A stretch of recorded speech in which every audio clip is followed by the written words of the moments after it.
انسان کا سب سے زیادہ تعلق اس کے رب کریم کے ساتھ ہوتا ہے۔ اللہ تبارک و تعالیٰ کی طرف سے اسے نعمتیں ملتی ہیں، رب کریم کی طرف سے اس پر عطائیں ہوتی ہیں۔ اللہ کی طرف سے وہ آیا ہے اور واپس اللہ ہی کی طرف لوٹ جائے گا۔ ابتدا بھی مالک کریم کی ذات ہے اور انتہا بھی اسی رب کریم کی ذات ہے۔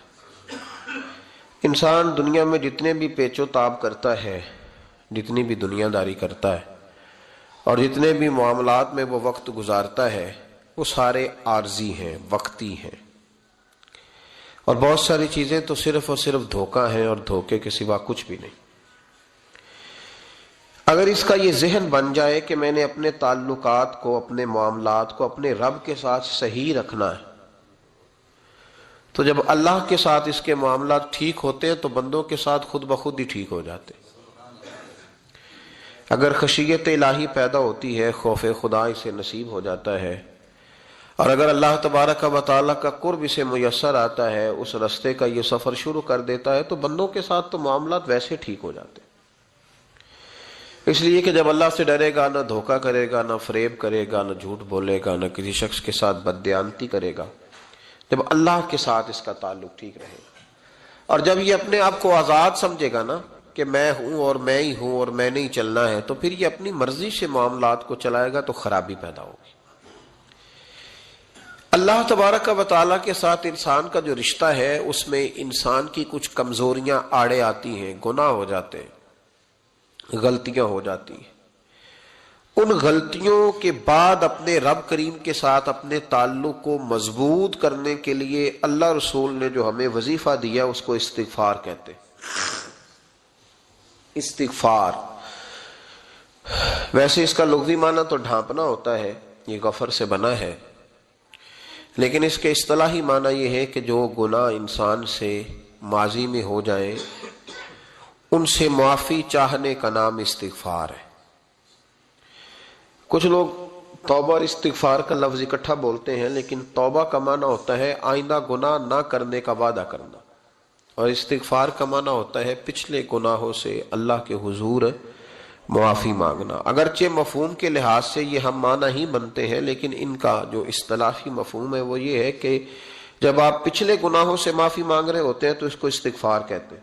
اللہ تعالیٰ نے اس استغفار کو بڑا پسند فرمایا، بڑا پسند فرمایا، اور یہ استغفار کے جملے مالی کو اتنے پسند آئے کہ اللہ نے نبی پاک علیہ السلام کو بھی حکم دیا، کہا محبوب آپ بھی میری بارگاہ میں استغفار کریں۔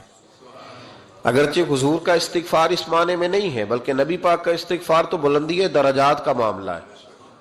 چونکہ استغفار خود ایک عبادت ہے، تو یہ عبادت کرنے کا اللہ نے اپنے محبوب کو بھی ارشاد فرمایا۔ جب فتح مکہ ہوئی تو فرمایا اذا جاء نصر اللہ والفتح، جب اللہ کی مدد آئی تو پھر فتح نصیب ہوئی، وَرَأَيْتَ النَّاسَ يَدْخُلُونَ فِي دِينِ اللَّهِ أَفْوَاجًا، تو پھر آپ دیکھیں گے لوگوں کو، لوگ فوجوں کی فوجیں دین میں داخل ہو رہے ہیں۔ لوگ پہلے ایک ایک دو دو کر کے آیا کرتے تھے، تو اب فوجوں کی فوجیں آ رہی ہیں، تو یا اللہ ہم کیا کریں؟ تو رب کریم نے فرمایا محبوب فَسَبِّحْ بِحَمْدِ رَبِّكَ وَاسْتَغْفِرْ، اپنے رب کے لیے حمد کرو، تسبیح پڑھو اور استغفار کرو۔ کیا کرو؟ استغفار، معافی مانگو، اس کے حضور آہذاری کرو، استغفار کرو۔ معنی یہ ہوا کہ جب تو غلطی ہو جائے پھر بھی استغفار کرو، جب اللہ زیادہ نعمتیں دے پھر بھی استغفار کرو۔ ہمارے ہاں یہ ہوتا ہے کہ جب تو کوئی نقصان ہوتا ہے تو وہ اللہ کی طرف سے ہوتا ہے، نقصان ہو جائے تو کہتے ہیں اللہ کی مرضی تھی، اور فائدہ ہو جائے تو کہتے ہیں میں نے محنت ہی بڑی کی تھی، میری جدوجہد بڑی تھی۔ ایک بچہ ایک دفعہ میرے پاس کہیں انٹرویو کے لیے جا رہا تھا، تو دعا کرانے آیا، کہنے لگا میں نے وہاں جانا ہے، دعا کیجئے گا اللہ تعالیٰ کامیابی دے۔ میں نے دعا کی، کچھ اس کو پڑھنے کو بتایا، لیکن کامیاب نہ ہو سکا، لوٹ آیا۔ تو میں نے پوچھا کہ کیا بنا؟ کہنے لگا حضرت صاحب بس اللہ کی مرضی تھی، اللہ کی مرضی تھی۔ پھر ایک دفعہ گیا تو نہ کہا اللہ کی مرضی تھی، تیسری دفعہ گیا کامیاب ہو گیا۔ تو بھئی اب کیا بنا؟ کہنے لگا جی جب میں داخل ہوا تو اس نے جاتے ہی مجھ سے پوچھا سب سے پہلا سوال یہ کہ تمہیں جنرل نالج کی بھی کچھ معلومات ہے یا شعبے کے آدمی ہو؟ تو میں نے کہا جناب پوچھئے۔ تو انہوں نے پاکستان کا حدود اربہ پوچھا تو میں نے فٹافٹ بتا دیا۔ پھر انہوں نے مجھ سے پوچھا کہ یہ جو مینار پاکستان ہے اس کی تجویز کس شخص نے دی تھی تو میں نے فٹافٹ اس کا بھی نام بتا دیا. پھر شارٹ ہینڈ کے 1-2 سوالات اس نے کیے تو وہ بھی میں نے بتا دیے, تو الحمدللہ کامیاب ہو گیا. میں نے کہا بیٹے جب تو ناکام ہوا تھا تو اللہ کی مرضی تھی, اور کامیاب ہوا ہے تو میں لگا دیے. اب اللہ کی مرضی کدھر گئی؟ یہ اتنا بڑا نقص ہے انسانی فطرت کا, اتنی بڑی کمزوری ہے کہ معاذ اللہ تعالی ہم کمزوریاں قدرت کے کھاتے میں ڈال دیتے ہیں, اور ناکامیاں قدرت کے کھاتے میں, اور کامیابیاں. کیا تماشا. حالانکہ ہونا یہ چاہیے تھا کہ جہاں انسان کمزور پڑے تو کہے میری غلطی تھی. صوفیاء یہ سبق دیتے ہیں, اللہ کے بندے یہ پیغام دیتے ہیں کہ جب تو کہیں ناکام ہو جائے تو سمجھ جائے تیری, اور جب تو کامیاب ہو جائے تو سمجھ رہے اللہ راضی ہو گیا تھا, اللہ نے رحمت کر دی, اس نے فضل کیا. تو یاد رکھیں استغفار, کئی چیزوں پہ استغفار ہوتا ہے, کئی چیزوں پہ, اور استغفار کا نفع ملتا ہے. کیا نفع ملتا ہے؟ وہ سورہ نوح کی آیت نمبر 10, 11 اور 12 میں اللہ نے بیان فرمایا کہ استغفار صرف گناہ سے معافی چاہنے کا نام نہیں, بلکہ استغفار کا تمہیں فائدہ ملے گا. کیا؟ رب فرماتے ہیں فَقُلْ تُسْتَغْفِرُوا رَبَّكُمْ. جب حضرت نوح کی قوم قحط کا شکار ہو گئی, آزمائشیں آ گئیں, تو آ کے حضرت نوح سے کہنے لگے اب ہم کیا کریں؟ تو کیا کہا حضرت نوح نے؟ فرمایا فَقُلْ تُسْتَغْفِرُوا رَبَّكُمْ. آپ نے فرمایا اپنے رب سے استغفار کرو, اپنے رب سے. انہوں نے قحط کی بات کی, انہوں نے کہا کہ کھیتیاں اجڑ گئی ہیں, بارش نہیں ہو رہی, قحط کی بات کی. آپ نے کیا کہا؟ استغفار کرو. کیوں کہ انہو کان غفارا, بے شک اللہ بڑا ہی بخشنے والا. وہ کیا کرے گا؟ یرسل السماء علیکم مدرارا, وہ تم پر موسلا دار بارش برسائے گا. جب تم استغفار کرو گے تو اللہ موسلا دار بارش برسائے گا. وَيُمْدِدْكُمْ, اور وہ تمہاری مدد کرے گا. استغفار کرنے والے کی اللہ کیسے مدد کرے گا؟ بِأَمْوَالٍ وَبَنِينَ, تمہیں مال بھی عطا کرے گا اور بیٹے بھی عطا کرے گا. بارش بھی دے گا استغفار کرنے والے کو, اور مال اور اولاد سے اس کی مدد بھی کرے گا. وَيَجْعَلْ لَكُمْ جَنَّةٍ وَيَجْعَلْ لَكُمْ أَنْهَارًا, اللہ تمہیں جنت بھی عطا کرے گا اور تمہیں نہریں بھی عطا فرمائے گا. تمہارے لیے جنت بھی بنائے گا, انہار بھی بنائے گا. توبہ کا, استغفار کا تمہیں یہ فائدہ ملے گا. ایک استغفار, ہمارے بزرگوں نے وہ لکھا ہے کہ جب انسان کو اللہ نعمتیں دیتا ہے تو پھر رب کا حکم ہے کہ اس پر شکر بھی کرے. نعمتوں پر اللہ کا شکریہ نہ کرنے پر بھی استغفار کرنا چاہیے کہ اللہ تو نے بڑا کچھ دیا تھا پر میں شکر ادا اس پر بھی. ہمارا تو اب یہ حال ہے کہ جو ہمارے پاس چیزیں ہیں وہ ہم کہتے ہیں یہ تو میرا حق تھا, لیکن جو نہیں وہ مجھے فٹافٹ ملنی چاہیے. مطلب اگر میرے پاس صحت ہے تو اس کو میں اپنا حق سمجھ لیتا ہوں کہ یہ تو میرا, یہ چونکہ ٹھیک ہے جی, یہ تو صحیح ہے, تندرستی ہے یہ تو ٹھیک ہے, لیکن کار کوئی نہیں, وہ ذرا مل جانی چاہیے. اولاد تو میرے پاس ہے, وہ تو میرا حق تھا, میرا رائٹ تھا, معاذ اللہ وہ تو ہم نے حق بنا لیا. اور میرے پاس بنگلہ کوئی نہیں, وہ مجھے فٹافٹ مل جانا چاہیے. بھئی یہ کس طرح تیرا حق تھا, کس حساب سے؟ یعنی جو چیزیں ہیں ان کو سنبھالنے کی فکر نہیں ہے, اور جو نہیں ہے ان کے طلب کی فکر لگی ہوئی ہے. شکر نعمت کو محفوظ کر دیتا ہے, شکر نعمت کو محفوظ کر دیتا ہے, اور ناشکری نعمت کو لَئِن شَكَرْتُمْ لَأَزِيدَنَّكُمْ وَلَئِن كَفَرْتُمْ إِنَّ عَذَابِي لَشَدِيدٌ. اللہ فرماتے ہیں شکر کر, میں تیری نعمتوں میں اضافہ کر دوں گا, اور ناشکری کرے گا تو عذاب دوں گا. شکر نہیں نہ ہوتا, شکر نہیں ہوتا. دیکھیں نا, 100 روپے ابا جی نے دیا ایک بچے کو, اور اس کو کہا کہ جا دکان سے کچھ چیز لے آ, تو وہ 100 روپیہ اس نے رستے میں جاتے کہیں پھاڑ دیا, جب گوا دیا تو اب وہ والد سے دوبارہ 100 مانگتا ہے, تو والد کہتا ہے کہ پہلے 100 کا تو نے کیا کیا؟ نہیں سمجھ آئی آپ کو میری بات؟ پہلے 100 کا کیا کیا؟ تو وہ کہے گا جی باپ میرا دل کرتا تھا میں نے پھاڑ دیا. جوان بچہ ہے, سمجھدار ہے, 12-14 سال کا ہے, میرا دل کیا تھا میں نے پھاڑ دیا, ختم ہو گئی بات. تو ابا نیا 100 دے دے گا. سبحان اللہ, کتنے خوش ہو کے آپ کہہ رہے ہیں نہیں دے دینا سو. یہ کیسے ہو سکتا ہے بھائی؟ کروڑ پتی والد بھی ہو تو 100 کا نوٹ دوبارہ دیتا کیوں؟ بیٹا نہیں اس کا پیار نہیں, کیوں نہیں دے رہا؟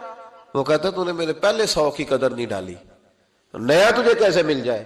تو نے خیال ہی نہیں کیا, تو نے جدوجہد ہی نہیں کی, تو نے. حضرت ملا رومی نے مثال دی ہے, جناب رومی فرماتے ہیں کہ بغیر محنت کے لوگوں کو اللہ نے نعمتیں دی ہیں تو انہوں نے شکر ہی نہیں ادا کیا.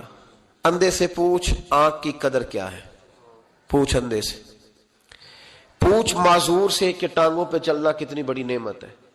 کبھی پوچھ اس سے جس کا مکان تو ایک کنال میں ہے پر رونے والا بچہ کوئی بھی نہیں. پوچھ اس سے جس کی جیبیں دولتوں سے بھری ہوئی ہیں پر کوئی نہیں کہتا کہ ابا 10 روپے دینا. پوچھ یہ کتنی بڑی تکلیف ہے. حضرت رومی نے لکھا ہے، وہ فرماتے ہیں کہ ایک والد تھا تو اس نے بڑی دولت کمائی تھی تو اس کا بیٹا بے دریغ ہی اڑاتا رہتا تھا. کبھی ادھر پیسے بھگا دیے، کمائے نہیں تھے نا، محنت نہیں نہ کی تھی، کمائے نہیں تھے. والد بڑا سمجھاتا تھا پر سمجھ نہیں آتی تھی. ایک دن اس کے ابا کے ذہن میں ایک بات آئی، وہ کہنے لگا بیٹے یار میں کنگال ہو گیا ہوں، اچانک حالات خراب ہو گئے، ایک آنا مجھے چاہیے، دوائی خریدنی ہے، کہیں سے لے کے آؤ. اس نے کہا ابا مسئلہ ہی کوئی نہیں، یار ہی بڑے ہیں، بہت سارے لوگوں کے ساتھ رات میں جاتا ہوں روٹی کھانے ہوٹل میں، کئی ہیں جو میرا انتظار کر رہے ہوتے ہیں، فیس بک والے اور جناب وہ سیلفی والے بڑے سارے ہیں جو کہتے ہیں تیرے بغیر گزارا ہی نہیں. بڑے ہیں جو روز سویرے اٹھ کے پہلے مجھے السلام علیکم کا میسج کرتے ہیں پھر اس کے بعد کسی اور سے. بڑے ہیں، کوئی مسئلہ ہی نہیں. ایک کے پاس گیا، ایک آنا چاہیے، اس نے دے دیا، لا کے ابا کو دیا. تو ابا گھر کے اندر جو امیر لوگ ہوتے تھے گھر میں کنواں کھدوا لیتے تھے. ابا کنویں کے کنارے بیٹھا تھا، جب بیٹے نے آنا لا کے رکھا تو اس نے پانی میں پھینک دیا.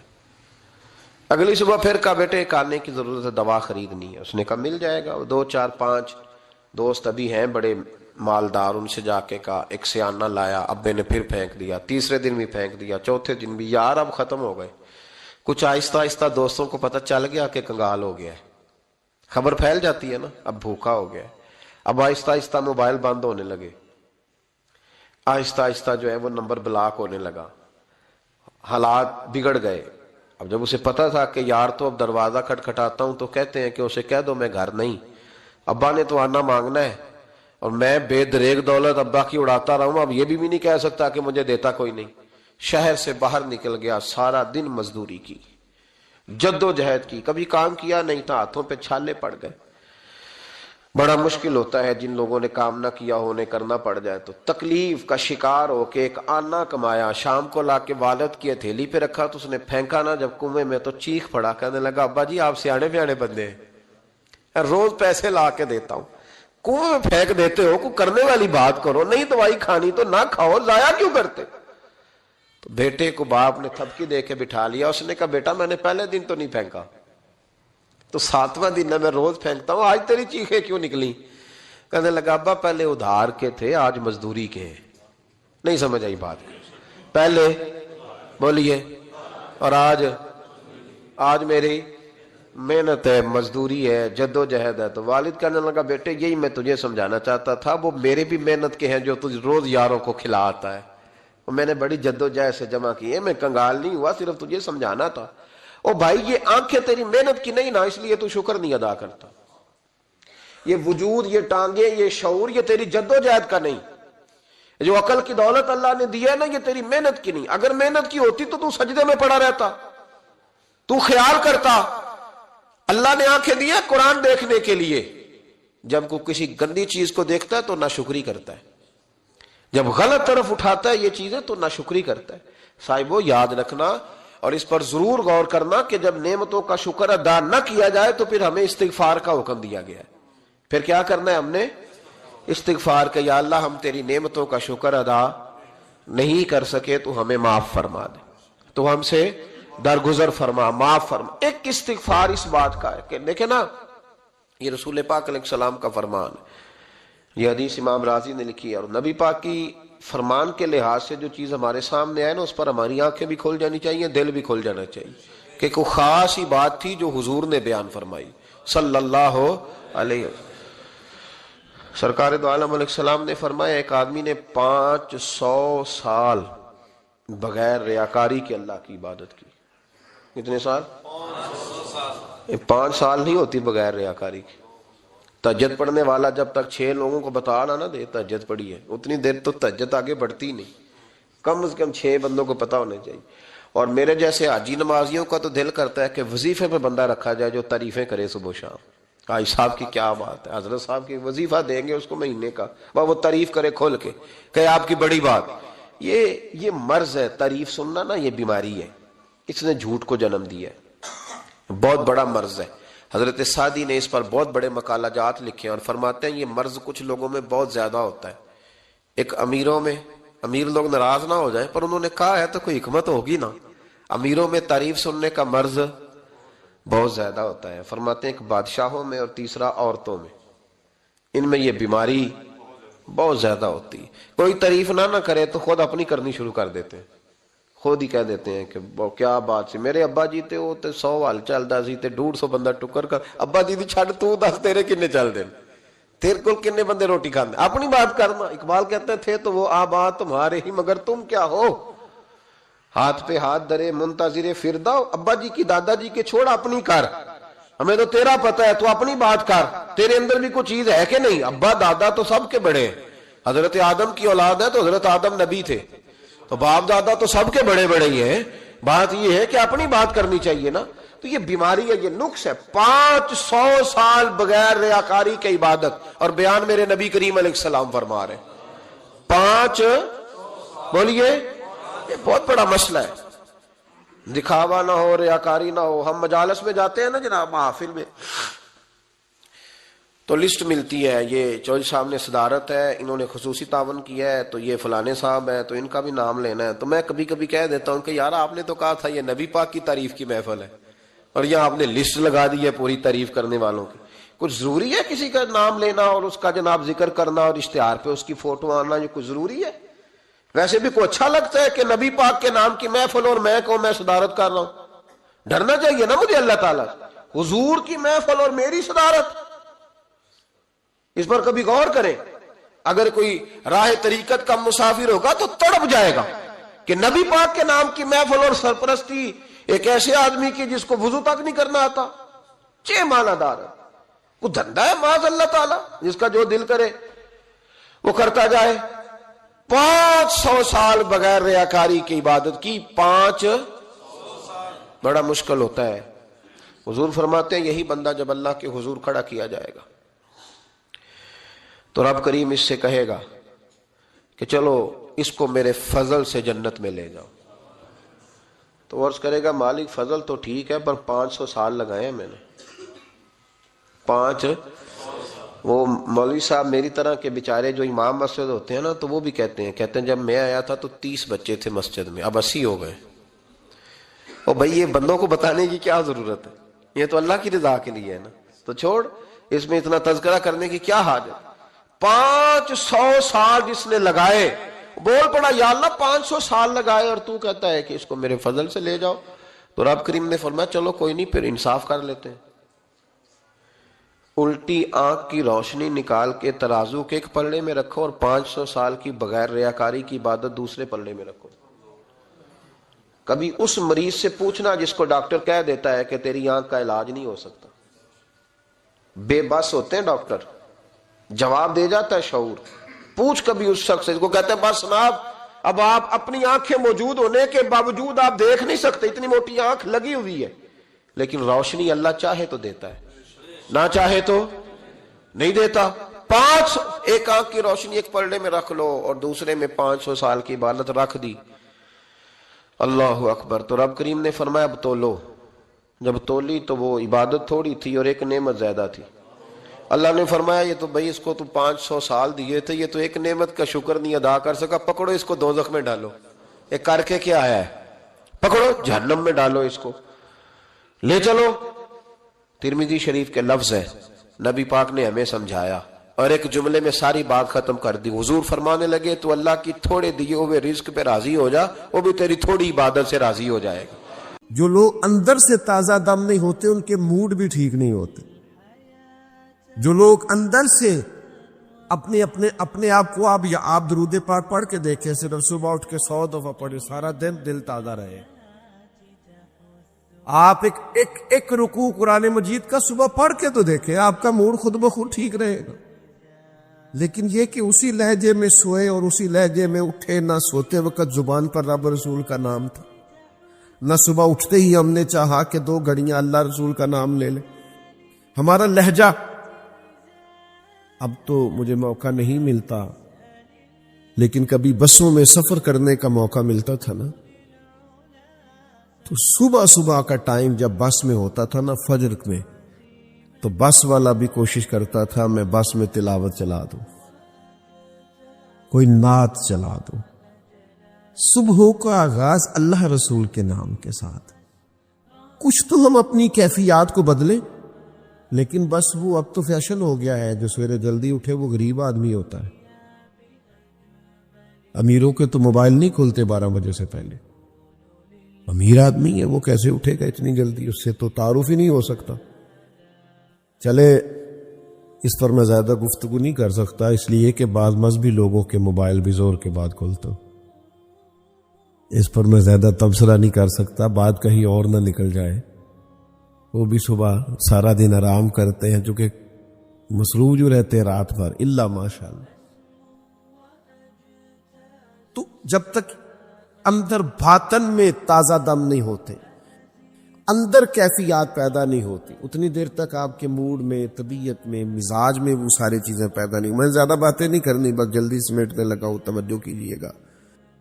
حضور سید عالم صلی اللہ تعالی علیہ وسلم نے فرمایا، جس بندے میں 3 چیزیں پائی جائیں اللہ اسے ایمان کی حلاوت عطا کرے،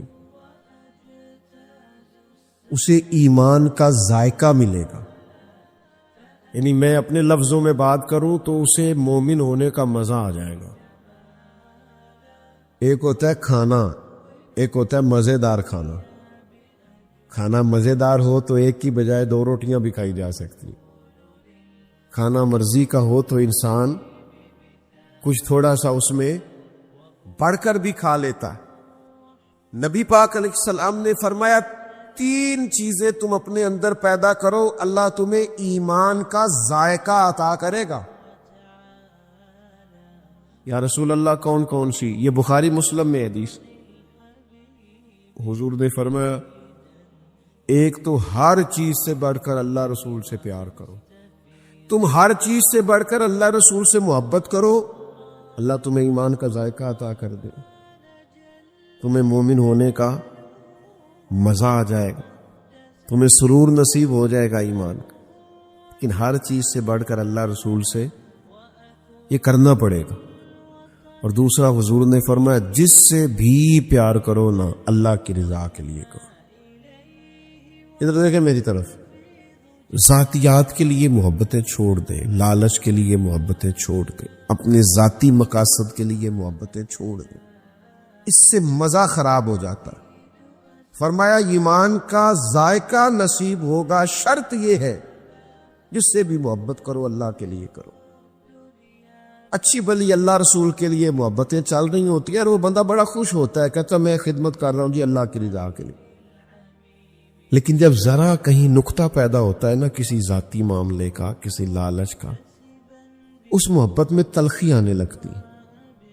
موبائل والے بھائیوں کی بھی میری بات پہ توجہ ہے نا، اس میں تلخی ہونے لگ جاتی ہے، اس میں کیفیات بدلنے لگ جاتی ہے، سرور جانے لگ جاتا ہے۔ ذائقہ کب ملتا ہے؟ حضور نے فرمایا جس سے بھی محبت کرو اللہ کی رضا کے لیے کرو۔ اور تیسرا کریم فرماتے ہیں ایمان لانے کے بعد کفر کی طرف جانا تمہیں اتنا ناپسند ہو جتنا انسان کو آگ میں جانا ناپسند ہو۔ آگ سے جلنے سے، اس کی تپش سے، اس کی گرمی سے انسان نفرت کرتا ہے، بھاگتا ہے۔ تو کریم فرمانے لگے تم بھی کفر سے نفرت کرو، مکروہ جانو اس کو، تو تمہارے دل میں ایمان کا ذائقہ پیدا ہو جائے گا، لذت نصیب ہوگی مومن ہونے کی۔ شرط کیا ہے؟ ہر چیز سے بڑھ کے اللہ رسول سے پیار کریں۔ اور یہ کر کے دیکھیں، یہ انسان کو سنوارنے والی چیز ہے، یہ مومن ہونے کی شرط ہے، یہ تکمیل کرتی ہے اخلاقیات کی۔ اور پھر اس کے جو ثمرات ہیں وہ بڑے اعلیٰ ہیں۔ دیکھیں نا، نبی پاک سے محبت ہوگی نا تو حضور کی اولاد پاک سے بھی محبت ہو، حسنین کریمین سے بھی محبت ہو، حضور سید عالم علیہ السلام کے مقدس طیب طاہر پاکیزہ خاندان کا پیار دل میں جگہ پکڑے، انسان سنورتا جائے گا، ڈھلتا جائے گا. اور حضور نے اللہ کے حضور دعا مانگی، کہا ہے اللہ جو میرے حسنین سے محبت کرے تو ان سے محبت فرما. اللہ کی محبت نصیب ہوتی ہے اہل بیت نبوت کی محبت سے، اور نبی پاک سے محبت ہوگی تو پھر اصحاب پاک سے بھی محبت ہوگی. پھر کبھی کسی کی زبان نہیں کھلے گی کسی صحابی کے بارے میں. وہ ڈرے گا، وہ کہے گا انہیں صحبت رسول حاصل ہے، یہ نبی پاک کی بارگاہ میں بیٹھنے والے لوگ. وہ شناسائی اختیار کریں گے. حضور ہی کی محبت دلوں میں اصحاب کی محبت پیدا کرے گی، اور نبی پاک سے پیار ہوگا تو قرآن و سنت سے بھی پیار ہوگا، شریعت سے بھی پیار ہوگا. نبی پاک سے محبت ہوگی تو انسان ڈرے گا، مجھے یہ کام نہیں کرنا، یہ شریعت اسلامیہ اس کی اجازت نہیں دیتی، میرے نبی پاک صلی اللہ تعالی علیہ وسلم نے اسے منع فرمایا. صحابہ تو بعض ایسی باتیں جن کی حکمتوں سے بھی وہ آگاہ تھے، حضور کی محبت میں وہ کام نہیں کرتے تھے. مسجد نبوی شریف میں ایک دروازہ تھا، وہ مخصوص کیا گیا تھا خواتین کے گزرنے کے لیے. عورتیں نماز کے لیے آتی تھی حضور کے زمانہ مبارکہ میں، ظاہری زمانہ نور میں، تو خواتین اس سے گزرتی تھی. تو منع کر دیا گیا کہ اس دروازے سے مرد نہ گزریں. حضرت عمر کا زمانہ آیا تو مسلمانوں کی تعداد بہت بڑھ گئی، تو کچھ گنجائش کے معاملات، کچھ حکمت کا تقاضا، حضرت عمر نے کہا کہ اب عورتیں مسجد میں نہ آئیں، گھر میں نماز پڑھیں. وہ ایک دروازہ تھا جس سے عورتیں آتی تھیں، منع کر دیا گیا کہ یہاں سے مرد، لیکن اب عورتیں نہیں آتی، اب بات ختم ہو گئی. حضرت عبداللہ ابن عمر زندگی بھر اس دروازے سے نہیں گزرے. تو لوگوں نے کہا وہ تو ایک حکمت تھی جس کے تحت منع کیا گیا، اب تو وہ وجہ، وہ حکمت وہ ختم ہو گئی، اب تو سب لوگ گزرتے ہیں. فرمایا مجھے حکمت کا نہیں پتا، میرے نبی نے منع فرمایا. وہ اس سے اگلی بات ہے، ہم نے نہ کبھی قطرے پہ غور کیا اور نہ دریا دیکھا، بس جہاں تیری جھلک دیکھی وہیں ڈوب گئے. کریم نے منع فرمایا ہے. تقاضا محبت یہ ہے کہ حضور نے کہا ہے نہیں گزرنا، تو لہذا یہ محبت رسول ہی شریعت پر عمل کا سبق پڑھائے گی. اسی سے انسان کا مزاج بنے گا کہ میں نے دین پر عمل کرنا، اسی سے اس کا ذوق بنے گا کہ مجھے شریعت اسلامیہ پر عمل کرنا.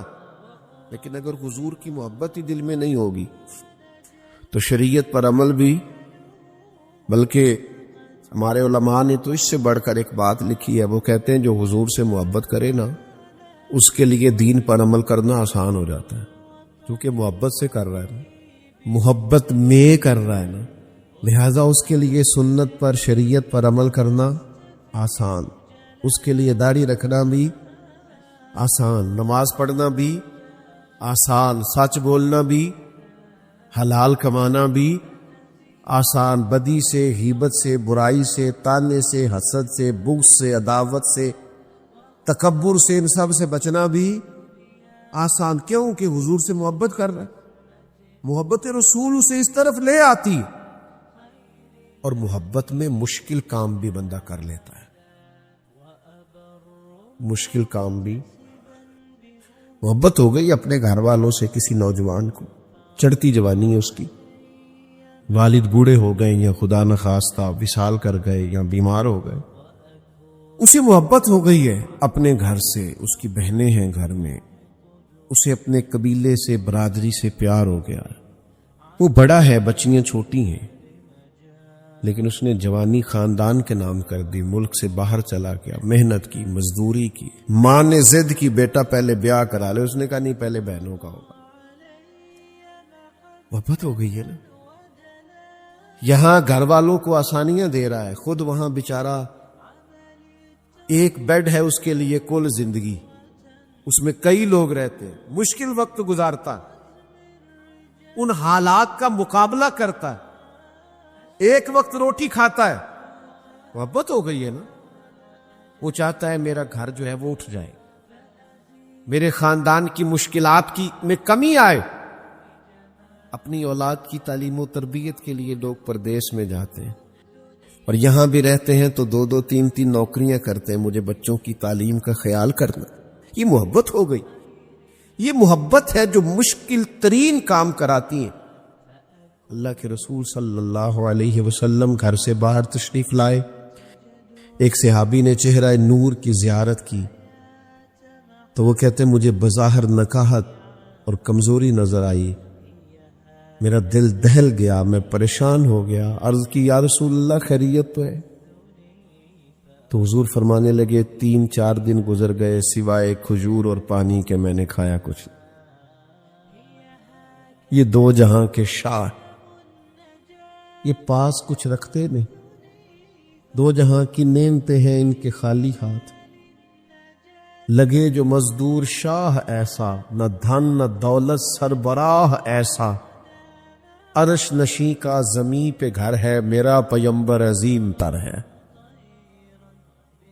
کھایا کچھ نہیں، 3-4 دن ہو گئے. اب یہ محبت ہے نا، یہ مشکل کام کراتی ہے. وہ صحابی گھر گئے، کہا کچھ کھانے کو ہے؟ اہل خانہ نے کہا کچھ نہیں. پڑوسیوں سے، دوستوں سے، محلے داروں سے بات کی، کہا اس وقت تو کچھ نہیں، حالات سخت. محبت ہے نا، مجبور بڑا کر دیتی. دوڑے گئے ایک باغ میں جا کے ایک شخص سے کہا مزدوری ملے گی. اس نے کہا مزدوری تو ہے پر کام ذرا مشکل ہے، گرمی بڑی سخت ہے، پسینہ آتا ہے، کنویں کا پانی بہت نیچے چلا گیا ہے، اس پانی کو کنویں سے نکالنا ہے. آپ 1 ڈول پانی کا نکالیں گے تو 1 کھجور ملے گی. کام مشکل ہے، سخت ہے، لیکن جب عشق سکھاتا ہے آداب خود آگاہی، فوراً کہنے لگے میں کر لوں گا. اس نے کہا مزدوری یہ ہے کہ 1 ڈول پانی کا اور 1 کھجور. صحابی رسول نے چادر بچھا لی، 1 پانی کا ڈول نکالتے، 1 کھجور ملتی. وجود سارا پسینے سے شرابور ہو گئی. ہاتھوں پہ بظاہر چھالے پڑ گئے، لیکن اٹھے اور جب کچھ کھجوریں جمع ہو گئی تو ان کھجوروں کو لیا، پھر دھویا اور پھر دروازہ رسول پہ حاضر ہوئے. آزم یار منون دی خاطر اساں کی پیش بٹائے. حاضر بارگاہ ہوئے، وہ کھجوریں پیش کی. اللہ کے حبیب نے 1 کھجور اٹھا کے مقدس منہ مبارک میں رکھی اور حضور نے فرمایا تجھے کس نے مجبور کیا یہ کرنے پر؟ اس مشقت میں، اس گرمی میں، اس شدت میں، اتنی سخت محنت، اتنی سخت کاوش کس نے مجبور کیا؟ یہ کیسے ہوا؟ تو عرض کرنے لگے یا رسول اللہ ہمیں کوئی بھی مجبور نہیں کر سکتا، ہمیں تو آپ کی محبت نے مجبور کیا. حضور کی محبت مشکل ترین کام کرا لیتی.